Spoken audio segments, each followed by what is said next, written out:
Good morning. So today we're going to be looking at the Level 3 Diploma in Business and Management. Now we're actually looking at the managing people in organizations unit. So I'd like to bring your attention to the specification sheet which is in front of me here. Now within this unit, the aim of this unit is people are often considered to be the most important resource in any organization. So this unit's aim is to give learners the knowledge and understanding about recruitment, performance management and development. Now, in this unit, we have a grading structure of pass, merit and distinction. So you'll notice there's 3 sections with 3 different question types. So with Learning Outcome 1, what we're going to be focusing on today, which is understand key elements of the recruitment selection and process. So within the pass criteria, we have 3 learning assessment criteria. So 1.1, explain the recruitment methods and processes used by organizations. 1.2, prepare a job description and a person specification for a specified job. And then 1.3, produce guidelines to ensure interviewers carry out best practice before, during and after an interview. For the merit grade, you have 1M1, describe the difference between direct and indirect discrimination. And then for the distinction, we have 1D1, evaluate the effect of legislation on the recruitment and selection process.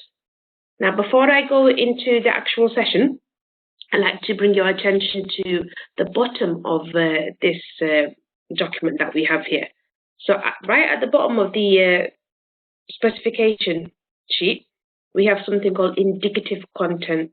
Now that just means it's indicating what type of content you actually need to put into your assignment. So it's always a good thing to refer to. Now for Learning Outcome 1, we've got recruiting the right people.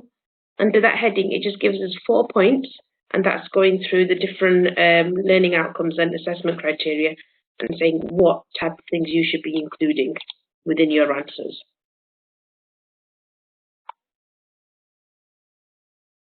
So let's make a start. So we're looking at understanding the key elements of the recruitment and selection process today. So within the next few slides, we're going to be looking at the processes of recruitment, job descriptions and specifications, interview techniques, direct and indirect discrimination, and how legislation affects recruitment. So 1.1, explain the recruitment methods and processes used by organizations. So we're going to be going through a few methods of recruitment in the following slides. So our first method is application forms and CVs. Now, the traditional approach is to apply for a job is to go through an application form, but they can be quite long and they can take a long, very, very long time to fill out and just do correctly. So there's different ways you can do this. You can do this physically, pen and paper, or you can do it online. There's many techniques, many advancements with filling out application forms now. The problem with filling out application forms, like I said, it takes a very long time. And even actually going through them can take a very long time as well. So when you're shortlisting people, you should only put the benefits down into it. So put down the main information and keep it consistent so that when you're having the shortlisting process, it'll be easier for you to check what information you've gained out of this. So CVs, so curriculum vitae, they're actually becoming a little less common at the moment, but there are benefits to a CV. So in a CV that has already been made that you keep updated, it can be loaded up within a couple of minutes. It takes less time than an application form to fill out. So for the applicant, it's a much easier process. But for the employee, it's a little bit harder to understand because you're only seeing the information that the employee wants, the applicant wants you to see. So it might not be as consistent as an application form because you're only getting to see what they put down. And CVs are quite difficult to actually read through because there's so many different formats of CVs, so many different ways that they've been presented. So it can be quite a time-consuming task to go through them.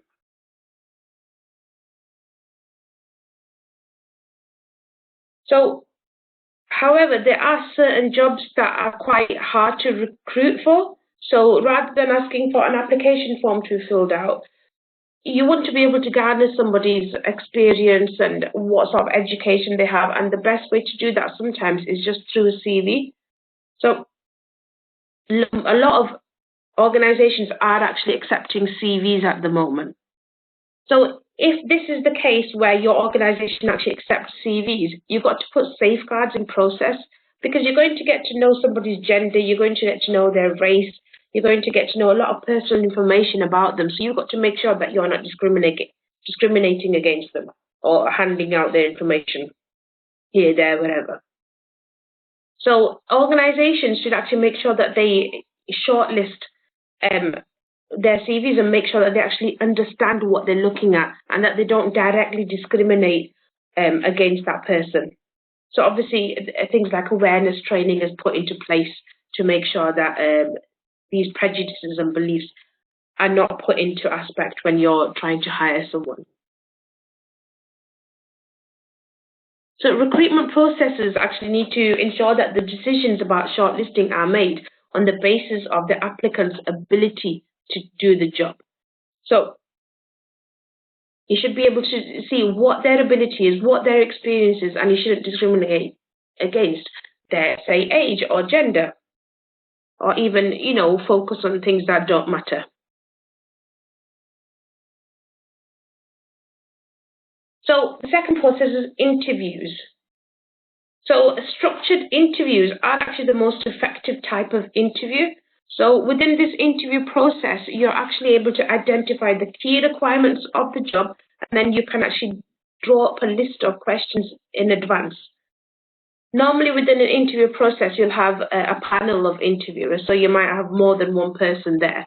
So each person is able to ask a set of questions, and then they can score the candidate in accordance to what they've answered and if they actually suit the job, if their experience is good for that job or not. So they can offer somebody who's got the best fit towards that job, they'll get that offer.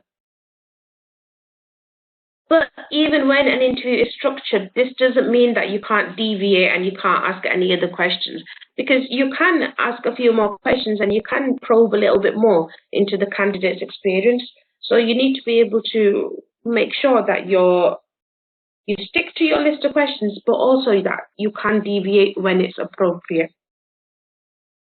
So people that are involved in the interview process should be trained in interviewing skills and the sorts of questions that they should or should not ask. So if you've got a female that's come as an applicant to interview, you cannot ask her if she plans on having any children or any of those things, because that would be discrimination. So you should know what you can and what you cannot ask. Then we've got psychometric testing. Now, psychometric testing is a term that can be a little bit confusing, but it just means that they're checking your mental measure, they're checking your what your ability is. So psychometric testing, it covers ability testing, aptitude testing, and personality profiling. And then we've got ability and aptitude tests. So ability test is actually just a broad term, and within this context, it actually has aptitude tests too. So ability tests actually cover a range of areas, like your intelligence, your verbal ability, your numerical ability, so maths and so on, spatial ability, clerical ability, which will go into like admin, diagrammatical ability, and mechanical ability. Then we've got personality testing. So this is where somebody's personality is tested for. So personality profiling there is no right or wrong, because obviously there's a diverse range of people in the world. But all this does is it identifies particular behaviors, And it just shows that some person might be better suited within your organization, and then another one might not be. So it helps you narrow down the field that way. And then there's something that is asked for senior positions, so presentation. So if you're going for a high role job, or if you've got somebody that's coming in and you want to fill a senior position, you might ask them to bring in a presentation. So you'll say, this is when the interview is. I've given you this much time frame, so you probably give them a couple of weeks before the interview, or a week and a half. And then they would come in, they'd come in with a presentation and they'd obviously present it to you. And that would be part of the interview process.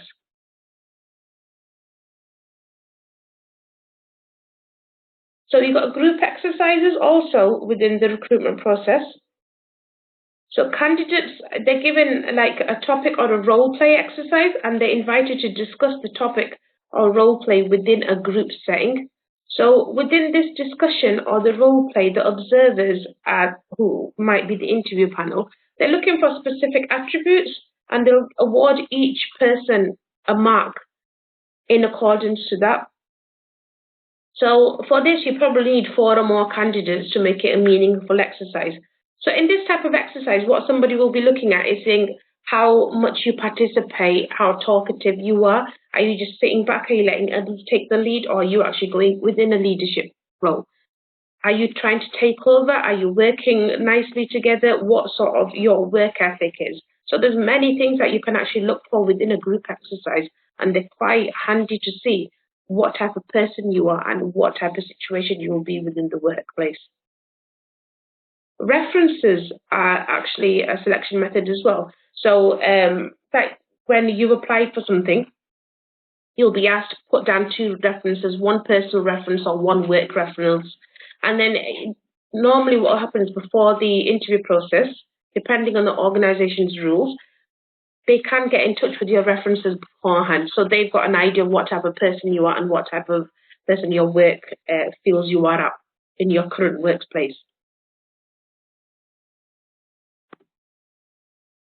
And then we've got assessment centres. Now, assessment centres actually go back to the Second World War, is when they were used to select officers. So we've still got assessment centres around now. So assessment methods are based on like a principle of multiple testing processes. So you've got things like group exercises, psychometric tests, presentations, interviews, personality profiling. So it's quite a nice way to assess your candidate.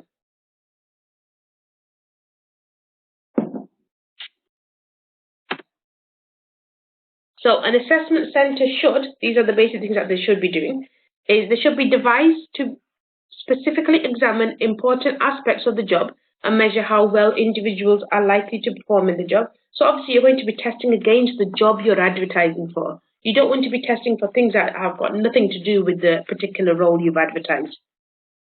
They should be fair and unbiased, and they should give individuals without a traditional academic background the opportunity to demonstrate their skills. So obviously you'll see that there are different types of candidates that will apply for your job or apply within an organization. Some will have paper backing, so they'll know that we've done this educational experience, I've got this certificate, I've got this qualification. Others will just have experience within that background. So they might have 20 odd years experience or 10 odd years experience. So you have to test in accordance to what their academic background is or what their skills and abilities are. Is good practice also indicates that individuals attending assessment centres should have a practical equality support. So what this means is that assessors that are there who are assessing these candidates, they should be of mixed gender, so they should be male and female, and hopefully of a mixed ethnic origins as well. So they should have different ethnic origins. So that was 1.1, where we talked about explain the recruitment methods and processes used by organizations. Now we're going to look at 1.2, where it is prepare a job description and a person specification for a specified job. So a job description is just a document that it states the essential requirements of that job. So you're listing down the job duties, the responsibilities, what skills you need, and all of this will go towards what is needed to perform that specific role. So a detailed job description will cover how your success is measured in the role, so it can be used during performance evaluations. So a good job specification actually helps a candidate when they're interviewing as well, or when they're applying, so they know exactly what is expected of them. If they have to have certain qualifications or certain experience, and if they don't have these things, then they need not apply, and it will save your organization a lot of time if you have a detailed, clear, set out, concise job description or job specification where people know what they actually need. So we're going to show you the main elements of a job description and person specification in the coming slides now.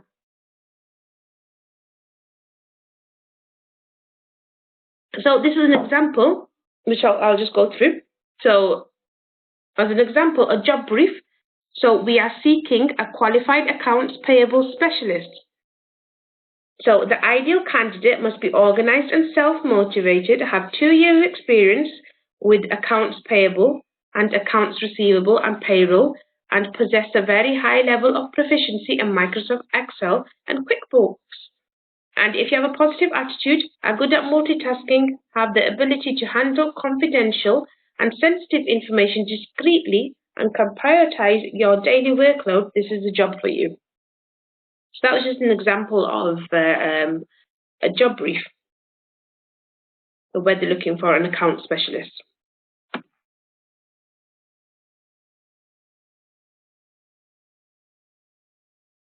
So the responsibilities are to collect, review, and input bi-weekly payroll data, maintain and update employee payroll data, including all deduction, rate, and personal data changes, review bills, post to QuickBooks, and issue checks accordingly, reconcile credit card and bank accounts, create and maintain paper and electronic filing systems for contracts, invoices, expenses, payroll, and so on, and then maintain and update capital equipment lists. So the qualifications that are for this job: you need a bachelor's degree, experience with high volume accounts payable, need to be detail orientated, you need to be a great communicator, you need to work well under deadlines, and you need to have an understanding of cost accounting and an intermediate to advanced level of training within Microsoft Excel.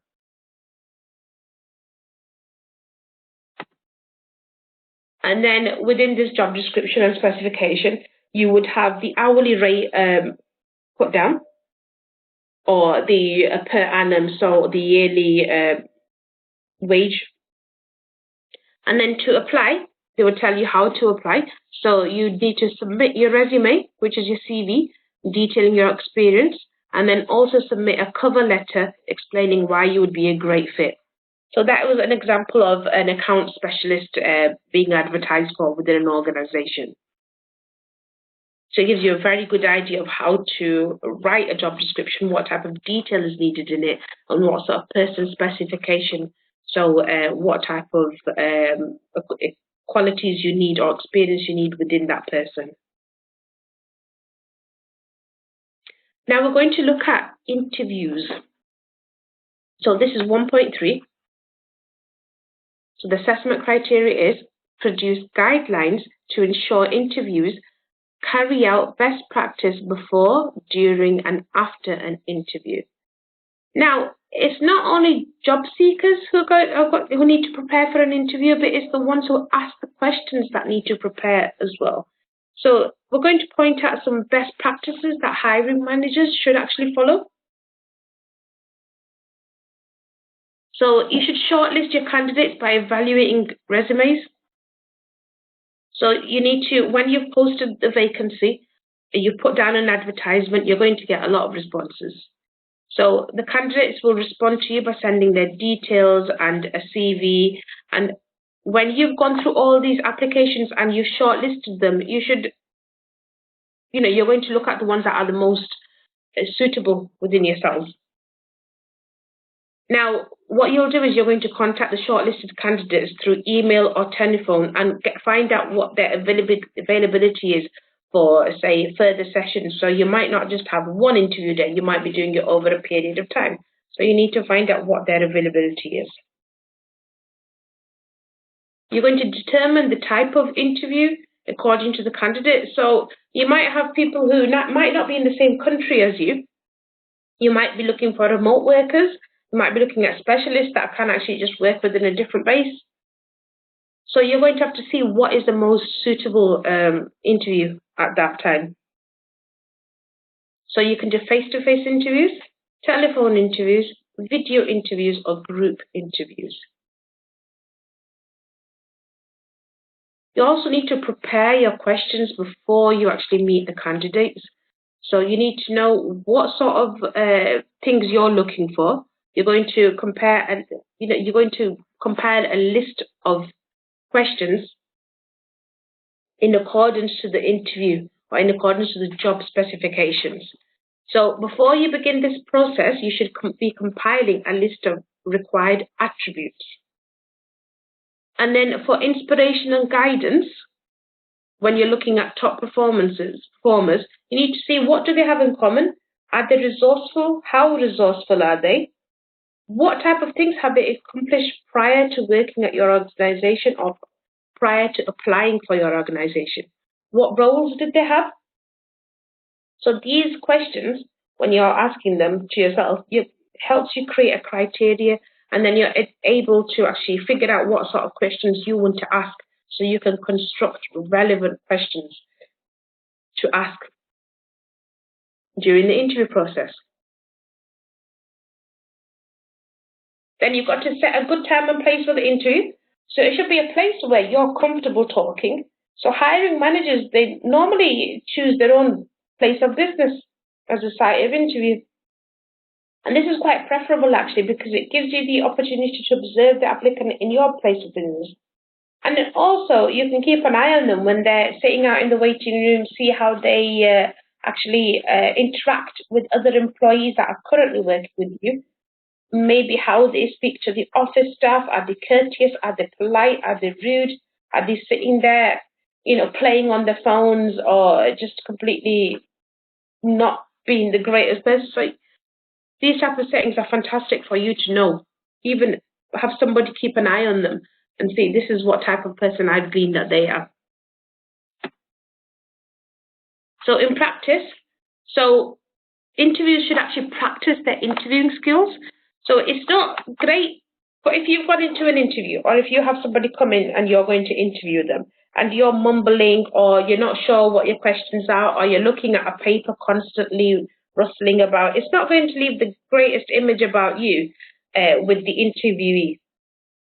So you need to show them that you're competent and that you're prepared, because you are the face, you are the image of that company at that moment.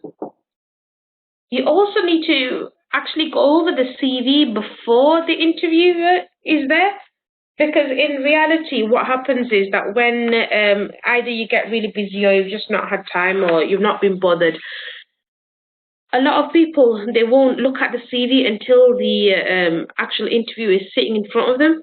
So what happens is, when you've got a person sitting in front of you, you're meant to be interviewing them, you're spending most of your time going through their CV, and that's not good practice. So the job interviews are actually there to assess the job applicants and know them, get to let them know about what the job is and what the working conditions is. And that's one, but if you're sitting there and you're faffing about with their CV, you're not going to be able to do that.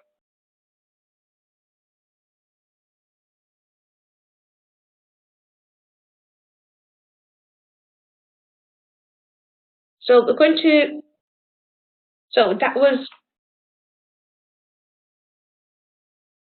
that there. And now we're going to take a look at some of the best practices that a hiring manager can do during an interview. So it's good to start off with small talk. So sometimes when you've got an interviewee coming in, they can be quite nervous. They might be really excited about that role. So they might have worked themselves up into a state. So it's nice to have a bit of small talk and, you know, just ask how things are and so on, and just get them comfortable with you first. If you do that, you're most likely to get honest and candid answers to your questions. So because they're going to be a lot more comfortable talking to you. But when you do small talk, don't be too friendly with them, because you're going to end up giving the wrong impression to your candidate. And then because you want to be seen as somebody who's in a position of authority, you don't want to be seen as their friend, or you don't want to be seen as someone that they can joke around with. There should be a line drawn that you're friendly, that you can up to a certain degree, where you'll ask, how was your day? How was your journey here? You know, are you good today? Just basic, normal things, but nothing too personal. And the problem with becoming too friendly with someone else as well is that you might end up hiring them. They might not be great for the job. They might not have all the experience you want, but you hired them because you like their personalities and you thought, oh, this person's, we get along, it'll be fine. So you don't want that to cloud your judgment. So the 7th tip is ask the questions as planned. So look at the list of questions you've developed or any talking points that you might have noted. Ask the questions and just make sure you go through them. It is okay to veer away from them time to time. So if you've had an answer which you think I'd like a little bit more clarification, or maybe they've not answered your question properly and you want to ask it in a different way, that's fine. So you can expand upon those, but try to stick to the basic questions that you have. And then don't just ask any questions though. You need to ask the right questions. So you should be asking questions that are related to the actual job. So in an interview, it's really easy to get sidetracked, especially when you're having a good rapport with your interviewee, your things are flowing, and then you just go off in a tangent and you forget to ask the questions you actually wanted to. So make sure that you do keep them direct and that you've gone through all the lists that you had. And then also try and ask the unexpected questions. So there are basic tried and tested questions that you get asked on a normal basis, like why do you want to work for us, what makes you the best fit for this company, and so on. But just ask certain things, yes, but actually try and ask something different as well. Put a different spin on them, just so that they're not giving you rehearsed answers and that you're most likely to get a bit of an honest answer. Now, even when you're asking unexpected questions, don't be unreasonable, don't be strange, don't be ridiculous, don't ask silly things. Make sure it's still sensible and make sure it's still relevant, but just put a bit of a twist on your normal questions. And then observe body language. Now, when you're speaking to someone and you're actually doing an interview with them, you're going to be listening for their answers, but you want to see what their body language is as well. Are they acting nervous? Are they crossing their arms? Are they not looking at you directly? And there are telltale signs when someone's not being entirely honest. So there's verbal tics and mannerisms, and they use gestures. And this actually says a lot about the interviewee. So as you keep interviewing people, as your own experience develops within interviewing, you understand how to pick up on a judgment of character. You get quite good at understanding, is this person being honest with me? Why are they behaving this way? You can just tell by their body language as well, even from their own answers. So this is why it's advisable to maintain eye contact with the interviewee. So look at them when you're talking to them, and even when you're asking your questions. So this will actually help you to observe any non-verbal signs if you actually pay attention. So this is the most obvious one, but sometimes it doesn't get followed that much. Let the candidate do the most of the talking. So as an interview, you're there to listen to them. You're there to listen to their answers. What happens is sometimes interviews end up taking over the interview. They just do non-stop talking. They're going on and on and on. And you don't want that. It's quite monotonous. You're not there to talk about yourself or to talk about the role. You know what the role is. You know what you're hiring for. Your job is to see if the person in front of you is the right person to hire. So you need to let them do the talking, ask your questions, and let them respond fully. Don't cut them off in the middle, because then you sort of break their stride. They might end up, you might ask them a question about, tell me about yourself, and they might start off, start going into a little stride, and you're thinking, oh, this is taking too long. I want to ask the next question. But you might break off their stride, and then you might not end up getting the full answer. So they may be working towards that question, the answer that you've been asking for. So the rule of thumb is that the candidate should spend 90% of the interview time talking, and the rest of the 10% is for the interviewer. And that's when you're making small talk, or you're asking them just interview questions. So this stage is for the interviewee. So it's the person who's being interviewed, and not for the hiring manager. So again, listen to what they say. Like we just said, 90% of the interview should be your candidate talking and you listening to them. So listen to them, and don't actually just, hear it and disregard it. You actually need to focus on them, make note of what they're saying, and ask follow-up questions. This will show that you're actually listening to what they're saying and that you're interested. So you're not just sticking to a basic script. The interviewer you will enjoy asking the questions, and they'll think, oh, this person's invested in me, they're interested, and then you'll get good answers. At the end, allow the candidate to ask his or her questions. So set aside a time where you're saying, do you have any questions? Would you like to ask me anything? And then just let them ask you what they want to. And then ask questions because you're actually curious about the answer and not because you're looking for a specific answer. So if you're looking for a specific answer, or you're saying these certain words should be within here, then your objectivity has gone. The interview is going to be a failure. So keep in mind that an interview is a conversation and it's not an interrogation or inquisition.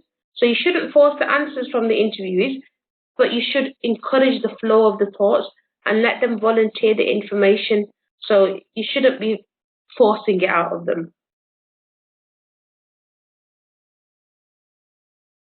And the interview should not just end with you saying, okay, bye, see you later, you can go now. You should actually end it by talking about your company. So at the end of the interview, allow some time for your applicant so that you can talk about your company, your brand, the culture, what sort of benefits and opportunities are available. So because, if that person, you offer them the job, they're actually more likely to take it because, they have a bit more background information and they've got a rapport with you as well. Now, this is really important. So never make promises to the applicant. So it is possible that in an interview you get really impressed and really blown away by an applicant. You end up saying that, I'll get back in touch with you, or you make a promise that you can't keep. So unless you're the one that is actually going to be doing the final hiring, you shouldn't be telling the applicant that they pretty much got the job, because it might not be your decision. And then again, you might have another interviewee come in a few minutes later, an hour later, 2 hours later, and they might blow your mind away, and you might think, oh, this one's better than the first one. So never promise. Now, another reason for this is that, you might not be able to keep up with your promise. Number two is you're putting really high expectations on the applicant. So if you tell them that, oh, this is looking really great, I'm really looking forward to working with you, you're putting them up, you're hyping them up, and they're getting really excited. But what if their checks don't work out? What if their documents don't show that they're qualified? What if they don't have great references? All will happen is that when you turn around and say, sorry, we're not hiring you, you're going to cause them grief. And it's going to put your company in bad light, because they're going to go around saying they promised me this job and then they said no to me right at the end. So don't make any promises. And then at the end, thank your applicant and just say thank you for coming into the interview, thank you for your interest and your desire to work, and thank you for attending the interview. Just end it on a positive note.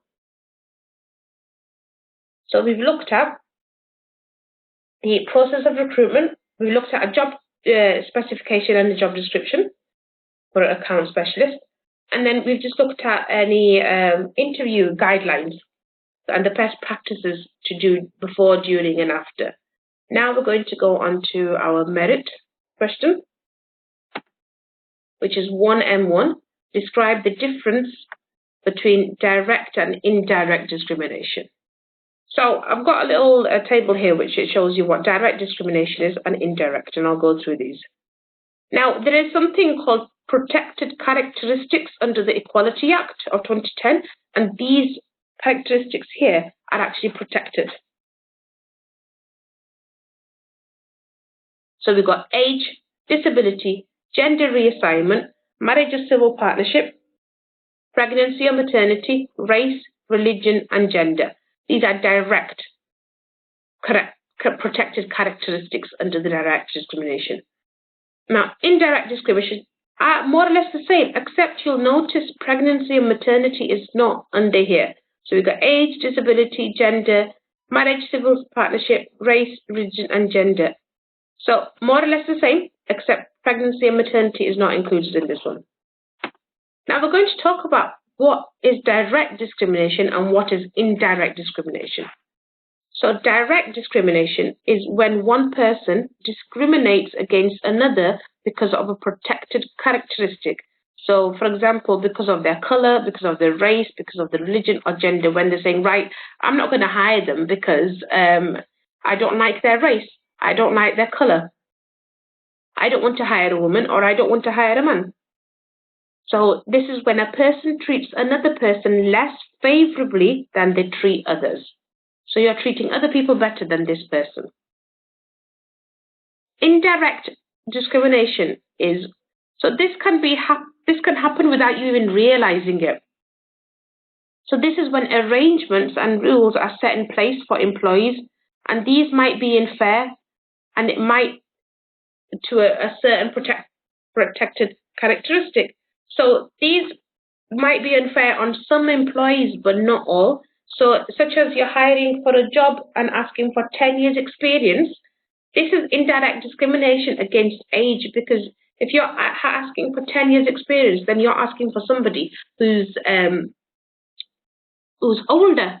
And then any younger people who might have just been recently qualified and they might not have experience, then they're out of the picture already.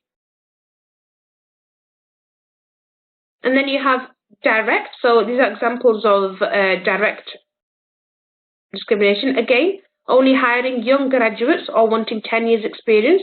So this will only enable older persons to apply, or only having younger people to apply. Disability, not hiring someone in a wheelchair and only hiring able-bodied persons.